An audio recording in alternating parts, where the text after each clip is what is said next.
and welcome back to the Fix It Football podcast. I'm Martin, and he is Liam, my co-host. Liam, how are you, mate? Very, very well, Martin. Busy day. How have you been? Fine. Babysitting. I said babysitting. Parenting. Yeah, I was going to say it's not babysitting when it's your own child. I think we've covered this on the podcast before, to be fair. Yeah, but it feels like babysitting when they're a baby and they don't do much and they just sleep and stuff. So it feels like a bit of a chill one. But I've had a fun day. It's fine. I imagine it's better when the cricket's on. If the cricket was on, that'd be quite a nice day, I imagine. No, that'd be a hindrance if anything. It's one less channel of things that could be on for me to watch. No, I've got Creamfields next week, so prepping for that. What else have we got on? Our Fantasy Football League is live. You've got 1 week. If you listen to this on Tuesday, which you should be, you've got 1 week to join. Get your teams in. There's going to be prizes for subscribers, but you need to be subscribed to the channel. The last 2 seasons, we've had winners, and it's been really competitive in our league, and lots of people have joined, but less people are subscribed because they just see #FPL and they don't join up to the league. So get signed up, play along with us, be in with a chance of winning some prizes, mystery prizes. Mystery, they're always the best ones. And please, subscribe to the channel, and that way we can all grow together and we can all have a bit of fun and help me buy a football club or do loads of other stuff. This week, Liam, I need to talk to you about, well, the main thing this summer has been dominated by transfers. The second that final whistle was blown on the last day of the season, it's been transfer city. It's been who's doing what, who's saving us, who's going to help this club. And a couple people in particular always stand out: Fabrizio Romano, David Ornstein. There's Florian, is it Plettenberg, is the German guy. There's lots of people who are well on Ben this. Jacobs is a massive one right now. Yeah. And we've seen the guys from Sky Sports, God bless them, they try really hard to keep up, but there's these ITKs or Twitter in the nose or whoever, they just dominate everyone's feed, and it's an absolute swarm. I wanted to just discuss a little bit the world of transfers and how we see it these days. Let me propose something to you a little bit, because back when I was growing up, back when we were growing up, I remember a transfer used to be a club has agreed a fee with the player, with another club, and then they go and speak to them. Nowadays, all these people are reporting that the terms are agreed, and now they might go and make an offer. Yeah. And I know these agents getting involved. The world of agents is probably another topic for another day, but that's heavily involved in this sort of scenario. I mean, what are you not made that the transfer world is just insane?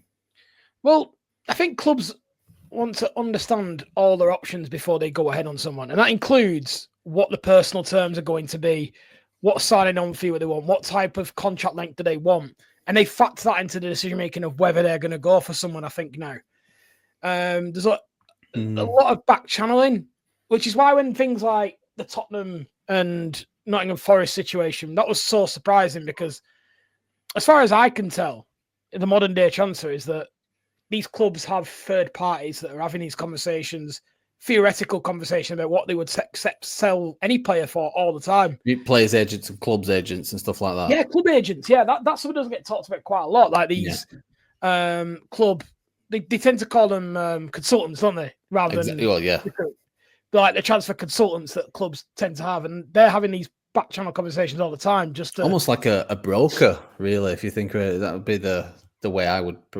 If you think about it, someone who maybe takes a deal to a club, to an executive, and says, "This guy might be available if you offer such and such amount." Yeah, 100%. That's exactly what it's like. Yeah, it's a completely different world, and sort of we grew up in a world where I remember on transfer deadline day, you would literally sit on teletext and see transfers come in. Yeah, the club. Like that was the world I grew up in, and used to, if you wanted to try and get some news, you would ring up those newspaper things saying new striker linked, call this number to hear that, and it'd be like, and but a lot of it was kept quite secret because clubs were scared of news getting out and missing out, and that was how it got out that people were available, because other people were going after them. Whereas now, it's a completely different world. And even in the days of the, let's call them the golden era of Sky Sports News, before the likes of Fabrizio Romano were on the scene, but that they would be the ones who would break the news, and then it would all boil down to this Jim White deadline day special. It's like, but that would still be among the, and I'm sure people are talking in the background, but that would still be the, Arsenal have agreed a fee with blah blah blah, and then you would wait a week, and then it was like, the terms have been agreed. yeah, Then it's the medical, and you wait. It's like, I think they were as well, Sky Sports. They were the ones with the contacts, and any good journalists were snapped up by them. But I think the world of, that's what we talked about in other forms of the game, but the world of sort of social media and the fact that you can go direct to consumer yourself now, you don't need to work for the Telegraph anymore. You don't need to work for the Times. You don't need to work for the Guardian. If you become someone who's become influenced, you can almost freelance it and set your own terms and be your own business. So, and I think that's very much increasingly where it has gone in the last, and to the detriment of places like Sky, where they essentially just aggregate this news now. Really, they just basically say what these journalists are printing. You get the odd one that they may get wind of, but generally speaking, the big stories tend to come from these freelance type journalists that may work for, sometimes some of them work for the Athletic, some of them don't, but it is that freelance approach seems to be the modern way at the top of the game anyway. I just want to spitball an idea here. This is a bit unplanned, a bit off schedule, but is the rise in player power and the rise of the brand player played a factor in this, in the way that a transfer now seems to happen, and along with that exposure on social media, the way that players communicate these days, has that sort of shifted the tide in the market, do you think? Maybe. Do you know what I'm trying to say? Does that make sense? Maybe. I mean, players are able to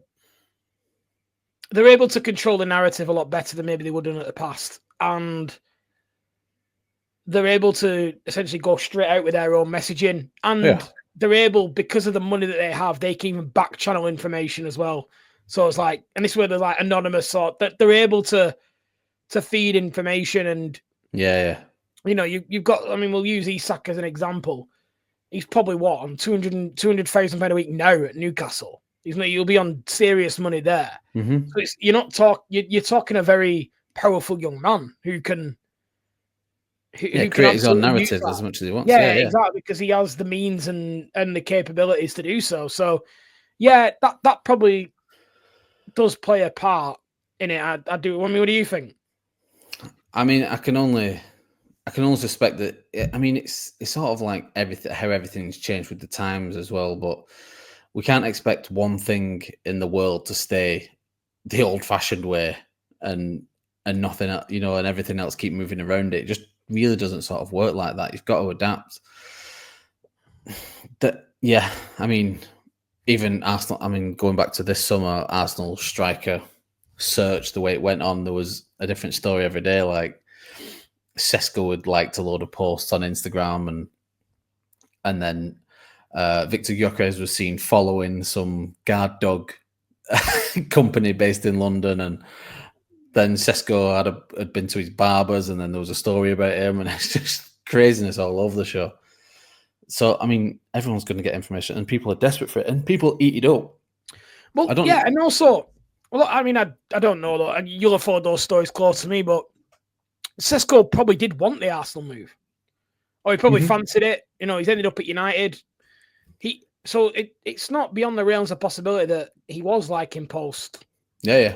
And dropping a message saying, "Hey, do you want to let Fabrizio Romano know that I just liked a few Arsenal posts?" Like, it's not beyond the realms of possibility that would happen. I mean, I'd probably be a little bit more subtle if I was doing that kind of thing, but I can imagine he would significantly increase his earnings in that kind of move from Arsenal or United. So there's a lot to gain by doing it, yeah. Well, in this, you mentioned Isak a minute ago, and I think Romano especially, Fabrizio Romano, he's one of the wealthiest people to come off social media. He makes a ridiculous amount of money. This is his Christmas, this transfer window. This is what he lives for all year. He'll have a couple months off in September, but he's right back to it when it comes to the end of end of December, and he's right back at it. He has been accused by a lot of Newcastle fans, probably because the tide has turned in there against their favour at the moment with Isak, of maybe manipulating stories to create a narrative. I don't like to buy that, but you can see where they're coming from, or where they might be coming from, in that one of these massively popular in the know specialist, if you will, a transfer guru, however they call him, people like David Ornstein, and I can't think of it. I'm struggling for another name here. I'm struggling with it. I mean, what are Newcastle fans actually accusing him of? Are they accusing him of almost manifesting the transfer? Like, he's almost said it so much that it's made it happen.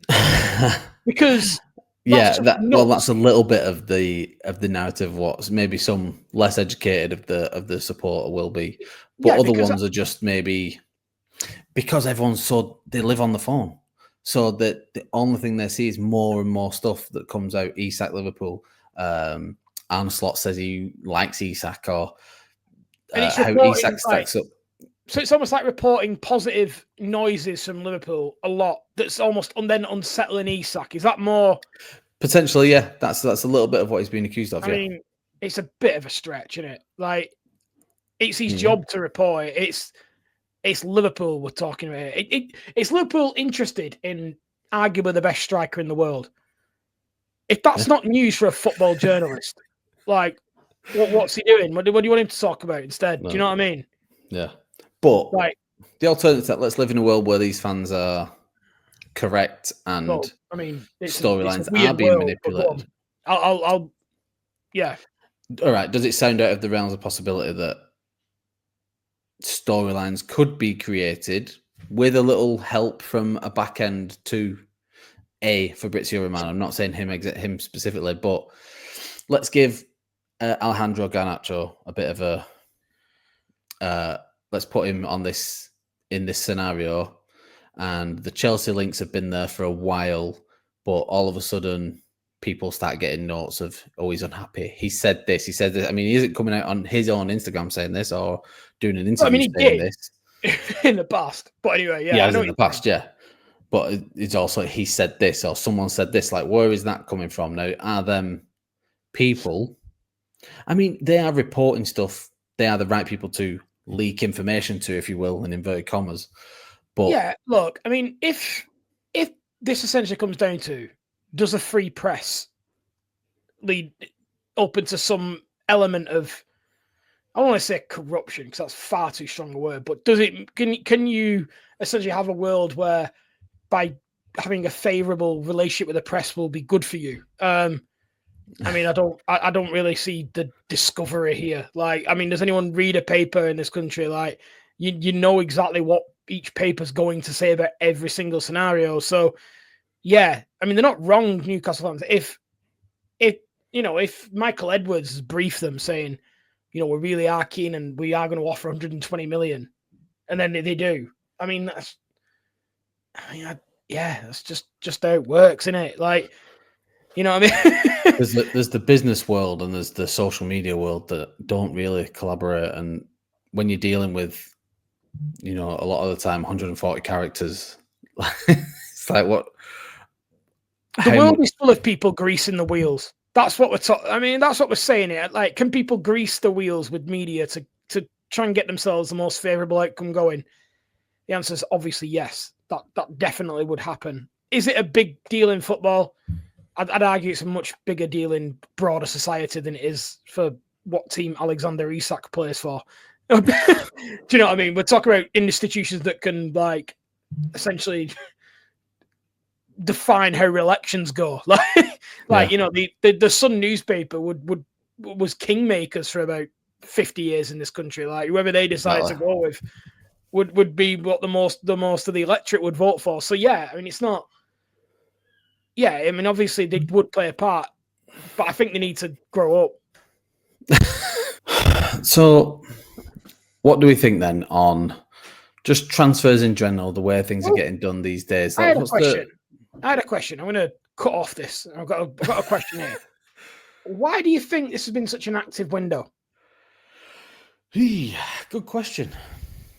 Well, big movers in the transfer window, i.e. Liverpool, have been quiet previously.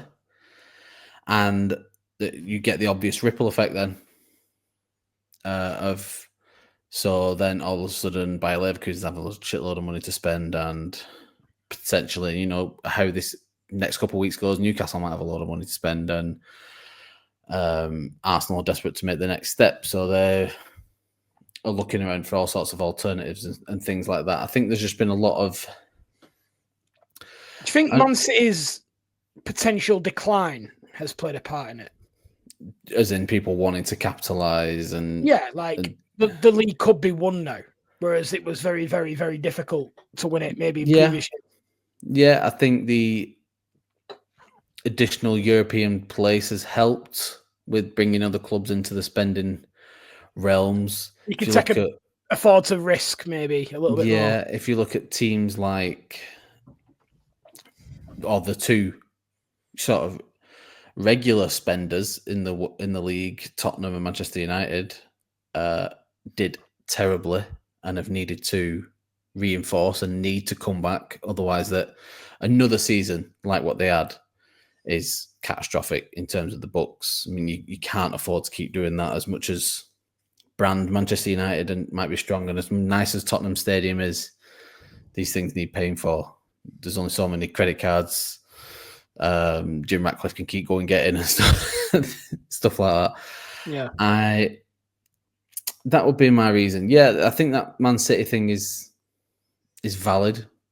I think there's a few reasons. I think there's a lot of ripple effect things, which I think Chelsea always cause mad issues wherever they go. They're, all of a sudden Ipswich have got 30 million quid in the bank that they've never had before. And I mean, the greater balance in the books, they get 50 odd million from Madueke.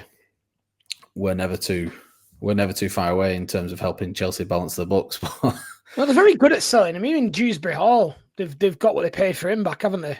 Pretty more or less, yeah. I think it's a couple million less, but it's more or less. That's a big win, that really. For a player who wasn't playing, yeah. So, activity-wise, it's busy. It's as busy as it's been, I can remember. Or is social media just tricking me into thinking that it's busier than it's ever been? I'm not sure numbers-wise if we've seen the most transfers everywhere. It's definitely busier. I've not looked at numbers, but it's definitely busier. It definitely feels it, doesn't it? It feels crazy. So I don't know. I don't know what is going to happen. There's still stuff to do. Sort of one of the last things. What is the big business left to do? Obviously, there's Isak to Liverpool, or Liverpool probably looking at. I don't think they'll look elsewhere. If they don't get Isak, I don't think they'll look elsewhere for another striker. No, I think there's going to be more to happen. I think Steve Parish as well, basically saying that Gay's for sale and hinting at Eze as well. I think that I mean, I'd be shocked if Gay doesn't end up at Liverpool and Eze end up at Arsenal. It seems very, very likely now, I think, given on what he said. On Eze to Arsenal, I'm undecided. I'm not undecided about him. I love him as a player. He'd be more than welcome in my eyes. It's whether it's going to happen or not. I think if I was a Crystal Palace fan, I'd be worried that he will be going right now. But from an Arsenal point of view, I'm going to go 50-50 whether it happens or not. I can see it not happening depending on the start of the season. If we have a terrible first two games, then maybe there's a rush for it. I think we're more concerned about getting people out the door at the moment, which is something we are notoriously bad at. Going off our last pre-season match, I can see a world where we play a combination of Lewis Skelly in partnership with Madueke, as in a really inverting left back with a left winger who stays on the outside, and then Calafiori partnered up with Martinelli and whereas Calafiore is a lot more overlapping, and Maverick and Martinelli can be a bit more direct, then that seems to be two partnerships that work well. I don't know if that's been the plan all along with the Madueke signing, but yeah, Eze would be fantastic though. Eze overwrites any of that. He goes straight in. Yeah, I think we'll see what happens with those Palace players, but I think there's still a little bit left to do now. Manchester United are an interesting one. Sesko arrived since we last spoke. We mentioned it earlier on. What do you make of that as a sign? Obviously, someone who I've mentioned a few times because he's been linked with us for the last 18 months. He's a presence, isn't he? He's a big boy. Up top. Yeah, it's a presence up top. It's an interesting front three. It was a weakness that they had, I think. And it's going to be interesting United as well because you've got Mason Mount there as well. He's had a full pre-season. Well, what you're about to say, we'll circle back to in the second half because I do want to touch on this how they look now. I was just more thinking about the Sesko and transfer stuff. Let's stay on transfers for a second. It's a new front three, and it's three. I'd say two proven players in Cunha and Bemo, and Sesko, who is pretty highly rated across all of Europe, I would say. Very highly rated, but unproven and I think it's a risk. It's a risk from the player to go to, let's face it, a struggling Manchester United at this point. The pre-season fills everyone with hope and optimism, but Manchester United have been poor and on the decline. Trophies aside, they've been on the decline for 3 years, and he isn't getting them at the best time, or maybe he is going in at the right time. I guess there's a lot to be seen. I really rate Sesko. He looks like he's got all the attributes to be the next great striker in world football. It makes sense with Mbemo because with Mbemo, they're getting not only they're getting someone with the numbers, but his set piece delivery in terms of crossing the ball. Yeah. And you look at Sesko and Maguire, and you think there's a bit of threat there. So we'll see. We'll see. I mean, it's very hard to say. I will do, but I suppose time will tell, as it always does. What other transfers have caught your eye in the league? Can I'll tell you one, and it's not just for who it is, but more the intent, and that's Xhaka to Sunderland. It's that Sunderland have been very busy. Sunderland another defender has landed today as well. I think a guy from Getafe. I'm not familiar with him, but the intent from Sunderland is one that I can really get behind. It's one that we suggested maybe Burnley and Luton should have followed in previous years gone by. Well, yeah, I mean, they've not been at Championship level very long. Yeah. Sunderland. So it's not quite successive promotions, but I think they've only been at that level 3 years. So yeah, they did need to improve the squad, and they're giving it a go. So yeah, I agree. It's an exciting time for Sunderland, but we'll see. I think Xhaka's a good signing though. Yeah, he's gone in as captain as well. It makes sense. It makes sense that if you're signing him, he goes in as captain. Yeah. Is there any transfers that you can see happening? Any big ones potentially coming in? I'm interested to see where Donnarumma ends up. He's been the one who's excluded from PSG now, and was fantastic in the Champions League. I think there's a good chance he ends up at Man United. To be honest, I don't. It'd be such a clever move by Man United to do that. Yeah, I just don't see where else he goes right now. Maybe Chelsea might have a look as well. Chelsea should, yeah. They've got a bit of a policy regarding age, haven't they? And they're really strict with it. And I wonder whether they'd go around that for him. Maybe a policy in terms of wages as well. I mean, in times gone by, Chelsea were great payers, but probably not as much these days, and they like to keep them numbers down. Yeah. Other than that, I struggle to see where he goes other than Saudi, and I don't think he'd go Saudi yet. He's so young as well. He's 26. Yeah. But he has... Whenever you see stories about him, there is evidence backing up he has got a mistake in him, especially at the league level. Like, they were furious at him during the league campaign this year because he was handing goals in. He just came alive in the Champions League. And the fact that PSG can win the league at a canter. I was going to say, that points to a concentration issue. I'm not going to pretend I watch loads of League Earn. No, I've heard that. I have heard similar things well, and I've seen him make mistakes. Yeah. But yeah, I don't know. Newcastle? Spot Ramsdale. Would he go there? Don't know. Well, would anyone go to Newcastle? I know. That's the last one. I mean, we're clutching at straws for people to join Newcastle. I think I'd like Ollie Watkins to end up at Newcastle. I think that's a good move for him, especially if Isak goes. Yeah, I mean, we'll see. We'll see what happens with Isak. The rumors are that he's essentially going to sign a new contract. That'd be some turnaround. You can go next summer for what we've agreed. And yeah, but he's a year older next summer. And what is he, 25? 25? Ekatike looked a lot better than I expected in that. Oh, really? Yeah. I only caught the penalties. I did see his goal. Like, I saw the highlights. I didn't get to watch the full match. Just his touch. He looks a very good player. He almost looks like a Firmino type number, like a false nine. He doesn't look like an out-and-out striker. Yeah, he's all over the place, and he's little touches, little moments of brilliance rather than a sort of presence up top. It was getting involved in everything. Him and Wirtz were very interesting to watch. They were sort of like drawn to each other with little 1-2s and stuff. It was quite interesting. I don't know a lot about him. I know people are happy. I'm surprised when I heard about the transfer and the fee. I was very surprised because I didn't know a lot about the player. There's an abundance of quality. I just wonder, did they, after selling Nunes, and I think one of our friends, Luke Scully, was talking about this, they do look like they're short of a striker because he isn't an out-and-out striker. Yeah. I can see him and Isak playing together. I can see that plan now. Especially with Diaz going, I mean, unfortunately losing Jota as well. It opens up a spot. It'd be interesting what they do.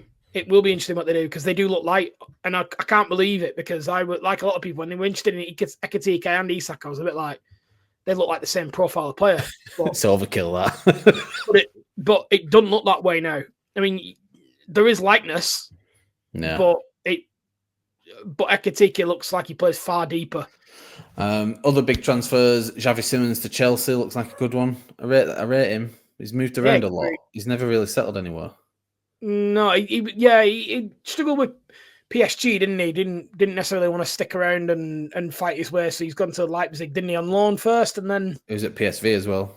Yeah, he was. But yeah, very good player, highly rated. I just wonder about that one. I just don't know if Chelsea need him. But you could say that about nearly every single signing Chelsea make. But again, there's still so many big deals to be done that it just seems like transfer silly season we're fully right in it now.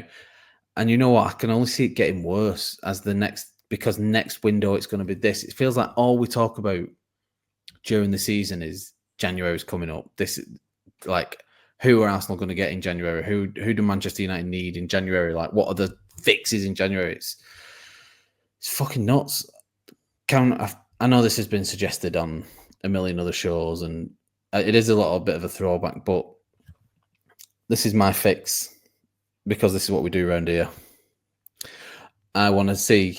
So back in the day of WWE, and Scott will be able to attest to this a little bit more, but they used to do a draft where they'd split the two shows, Raw and SmackDown. They'd split the wrestlers up. I don't know where you're going with this, but go on. Some would be anyway.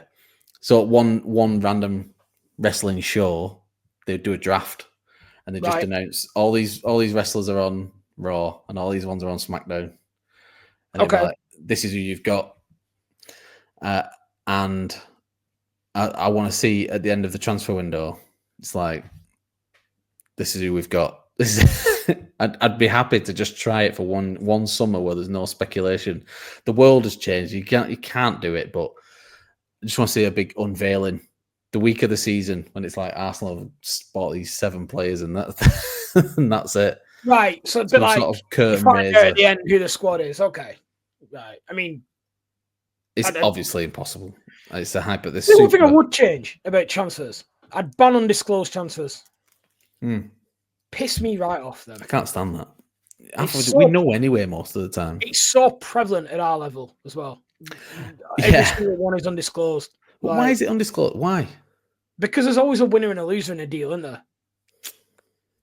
I mean, don't you know, there might be other reasons, some PSR purposes, and they're playing silly beggars. I don't know, right? I wouldn't know that.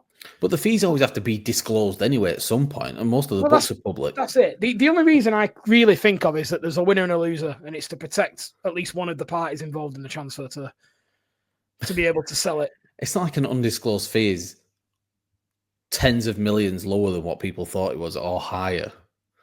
It's never that. It's only you always have a ballpark idea. Yeah, but unless it's disclosed, it's undisclosed, and you can always say, well, it was like if disclosed. Isak moves to Liverpool, no one's going to think for an undisclosed fee. No one's going to think it might. Yeah, if it's got it for 30. Yeah, it's going to be 130 to 135. Maybe some really, really high add-ons as well. But it's not going to be more than 140, and it's not going to be less than 120. Like, I think, should we put our necks out here? I think it's a really large fee up front, a package of 130 guaranteed with add-ons up to and over 150. No, I don't think it'll be that high. I think it'll be about 10 million in add-ons. I think it'll be about 130 up front, maybe spread over 2 years, and then that's significant, isn't it? 10 million, yeah, and then maybe 10 million in add-ons. I think it'll be. Okay, right. We're going to have a break. We're going to play our own transfer silly season. You should do by joining our fantasy league. Get involved. Prizes on offer. Click that subscribe button.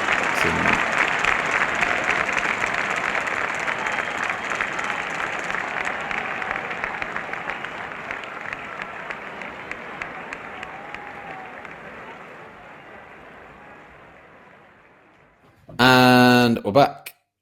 I want a new intro to the second half. Anyway, Liam, Bolton Wanderers season is well underway. 1 loss, 1 win. Well, I did say last week the season really only starts when you play at home. First game. That's the real first game of the season. I did say that. No, we were good. Really, really good. And Mario is... Is that what we're going with now? You're not going with the full name? He is some player in. We've spoken about falling in love with loan players, Liam. And some player. Have you seen the touch from the weekend? Yeah. Outrageous. Right in front of me, that. Just outrageous. He should have passed. He obviously got carried away. This is... Maybe describe it for people who don't watch Bolton. It's the classic, how's your touch? But in such a tight space. And not only does he do that, he takes it on the touch into the sprint. Like, he takes it onto the turn. Like, it's really high-level stuff. And it's come from high-level pedigree, mate. Yeah, and then proceeds to then create a massive chance where, really, if the game hadn't been already won at that point, you'd have gone nuts for him for not passing and essentially closing the game out. But it just shows you the ability that he has. And I think we're going to be on for quite an exciting season, to be honest. We're playing some quite exciting direct football. It is Good. all... That's what you've been calling out for as well. Yeah, because that's who we are. We needed that complete change. And one thing I will say on loan players as well is that Teddy Sharman low in goal, I've never seen distribution like it. Oh, really? Like, it is... He's only young as well, isn't he? Yeah, England under 21 sub-goalkeeper. Probably, yeah, I know from Chelsea, one of their 1,000 goalkeepers. It's outrageous. Like, I've never seen a goalkeeper pass like that. I mean, we had Trafford. Obviously, he was cut from the Man City Academy, and that was one thing, but this is a complete other thing. We're talking 40 yards, like, flat passes straight to the winger, like... Yeah.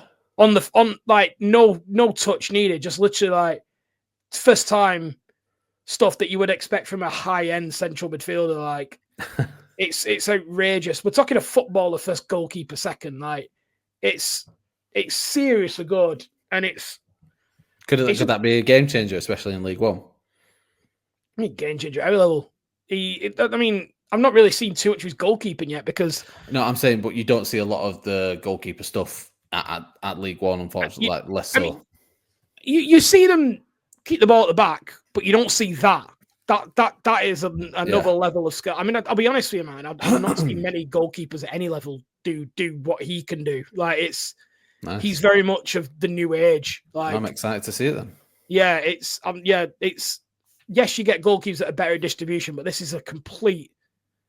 This isn't just giving the ball to Van Dijk distribution. This is like setting off like Edison level type stuff, like literally turning the game on its head out of nowhere type. I think our second goal. Hold on, you've run out of types now. You can't say that again.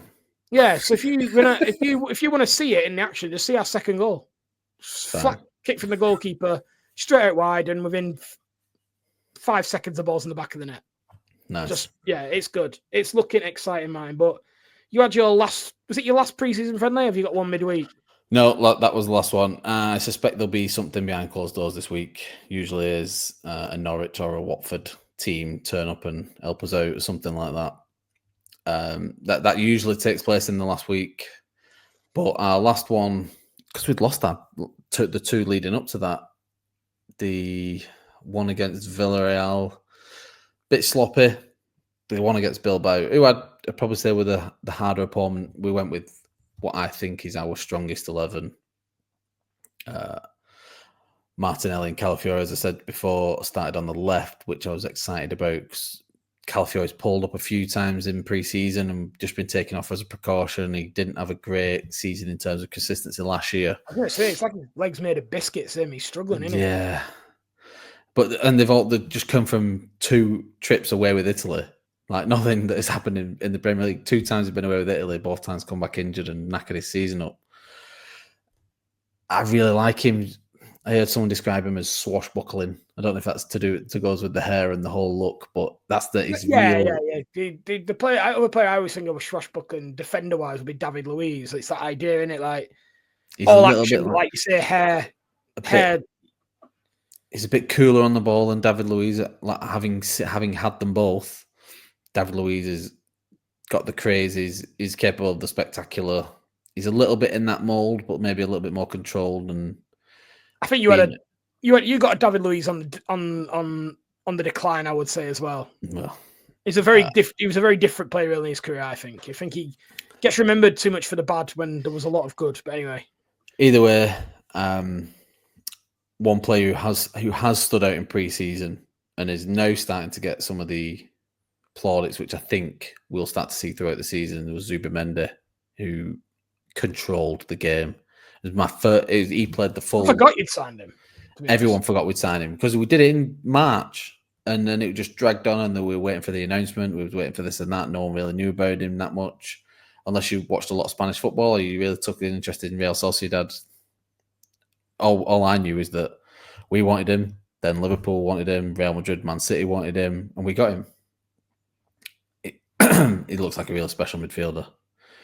It was the first time we'd seen in all of pre-season Zubimendi, Rice, and Ødegaard start together, and Victor Gyökeres starting with Saka and Martinelli. It was just the first 20 minutes were just it was like really special to see. Then they bed into it. Bilbao had a bit of the ball. As soon as Gyökeres got his goal, it was over. It was great.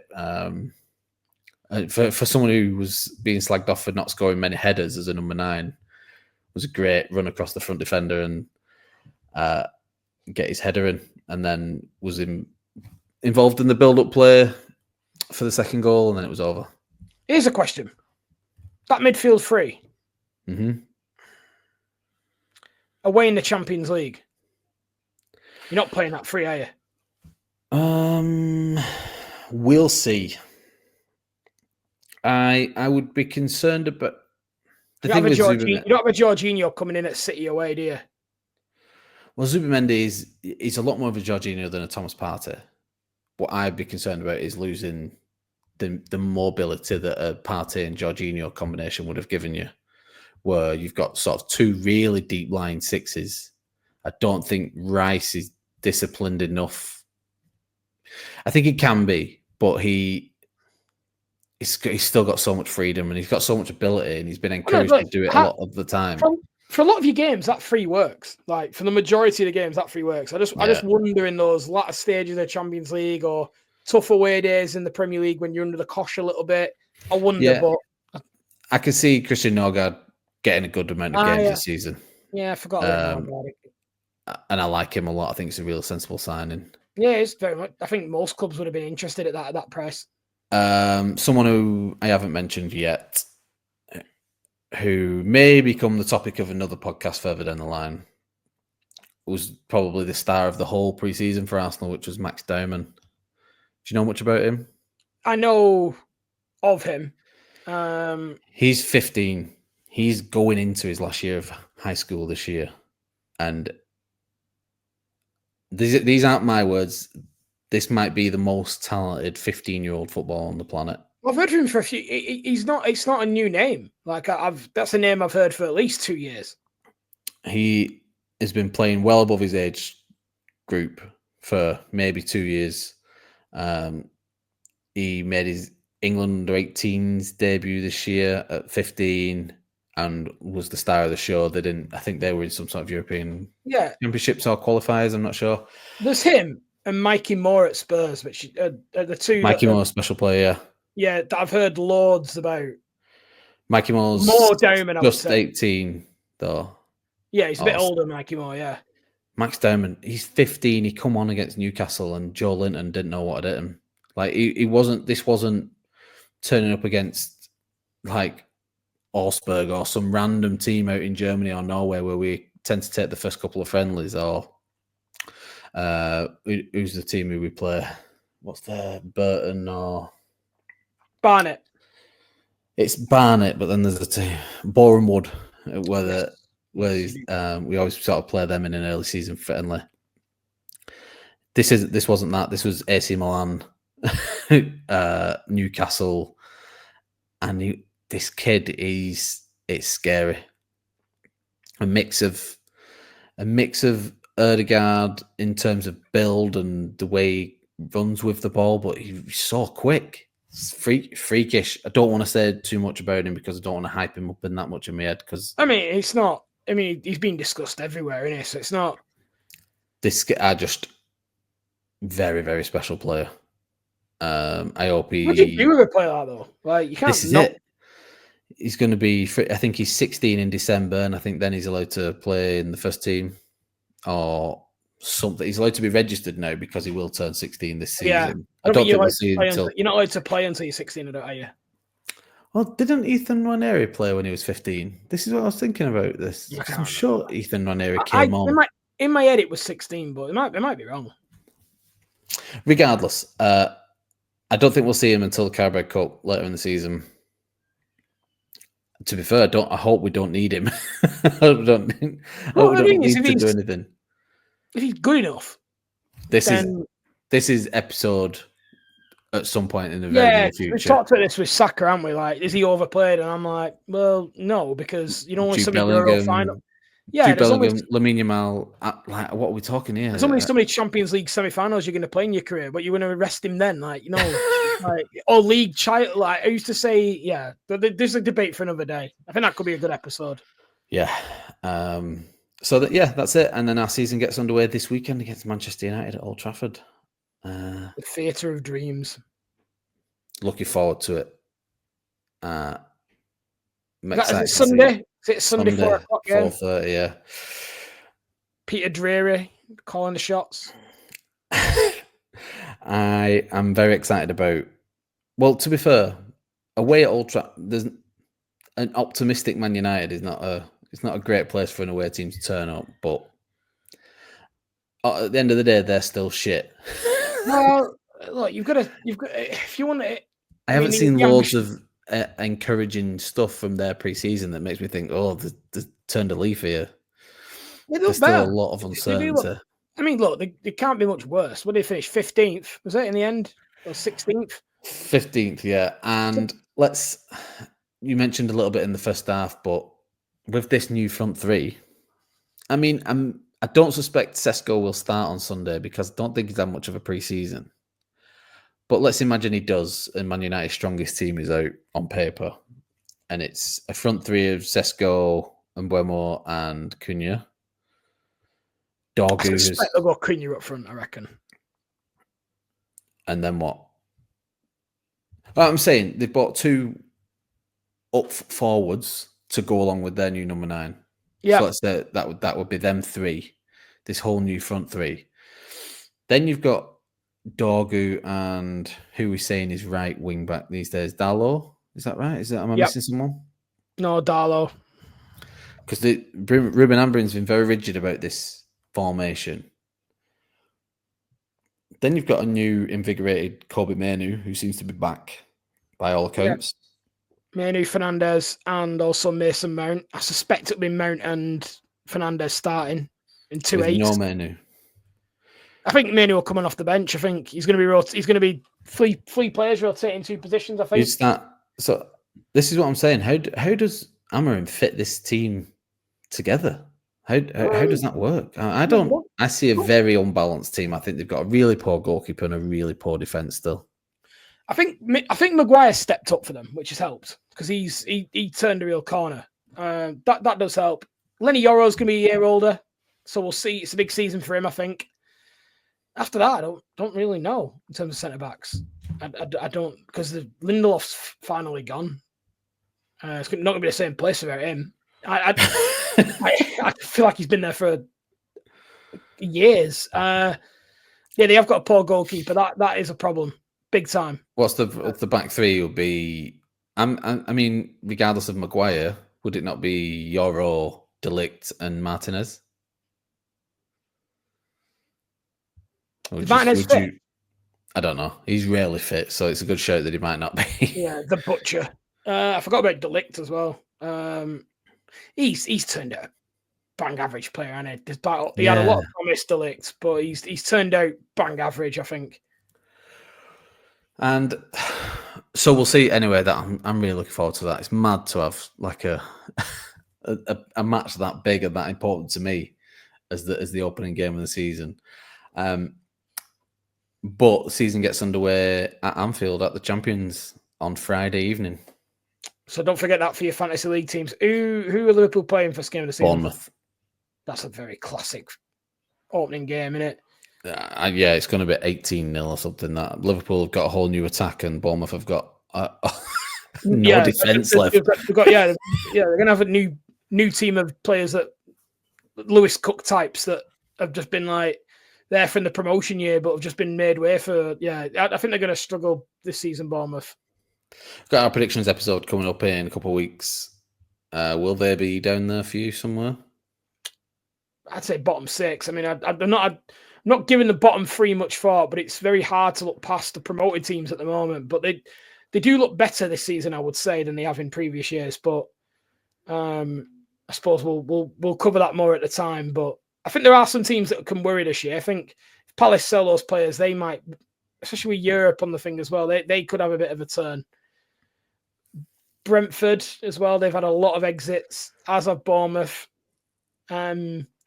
Not sold on Hertzler at Brighton either. I don't think they'll struggle that much, but I'm not completely. Brighton haven't got Europe, have they? Or do they have Europe? No, they haven't got Europe. They've missed out. Yeah.